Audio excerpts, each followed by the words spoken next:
একটি তাল গাছে 8টা মাথা আছে। চলো তোমাদেরকে বলছি এটা কোথায় আছে শুরু থেকে। Hello guys, welcome back to my new video. প্রতিদিন আবার আজকেও একটা ভাড়া পেয়ে গেছিলাম শ্রীপুর যাওয়ার জন্য। এখন প্যাসেঞ্জারের লোকেশন থেকে প্যাসেঞ্জারকে চাপিয়ে নিয়ে বেরিয়ে গেছি গ্রাম থেকে। পুচড়া এসে দেখছি পুচড়ায় প্রচণ্ড রাস্তা খারাপ হয়ে গেছে, বর্ষাতে আরও খারাপ হয়ে গেছে, ডোবা ডোবাগুলো জল দাঁড়িয়ে গেছে। পুচড়ায় প্রচণ্ড খারাপ রাস্তা পার করে এখন চলে এলাম কিলাজোড়া। কিলাজোড়া পার করে এখন চলে এলাম দোমানি। দোমানি এই জায়গাটা দাঁড়ালাম মিষ্টি নেওয়ার জন্য। দোমানিতে মিষ্টি নেওয়ার পর বেরিয়ে গেছি শ্রীপুরের উদ্দেশ্যে।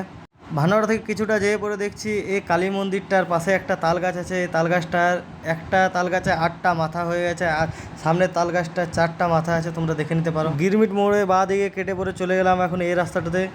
আগে এই ফ্যাক্টরিটা অনেক ছোট ছিল, এখন অনেক বড় হয়ে গেছে, চারিদিকে বাউন্ডারি দিয়ে দিয়েছে এই ফ্যাক্টরিটা। এই ফ্যাক্টরির রাস্তাটা প্রচণ্ড আগে খারাপ ছিল, এখন রাস্তাটা ঠিক করে দিয়েছে।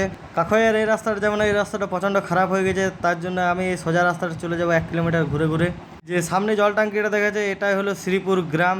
শ্রীপুর গ্রাম ঢুকে দেখছি পাইপ লাইনের জন্য প্রচণ্ড রাস্তা খারাপ হয়ে গেছে প্রত্যেক গ্রামে। শ্রীপুর দুর্গা মন্দিরে আমরা দাঁড়ালাম কারণ আর একটা গাড়ি আসছে পেছনে।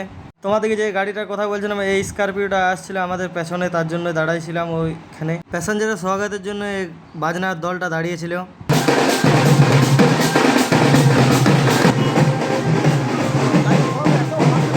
এখানে 2-4 ঘন্টা ওয়েট করার পর প্যাসেঞ্জারকে নিয়ে বেরিয়ে গেছি বাড়ির উদ্দেশ্যে। বারাবণী আর দোমানি পার করে এখন চলে এলাম বাড়ি। প্যাসেঞ্জারের লোকেশনে নামিয়ে দিয়ে পয়সা নিয়ে আমি চলে এলাম এখন বাড়ির উদ্দেশ্যে।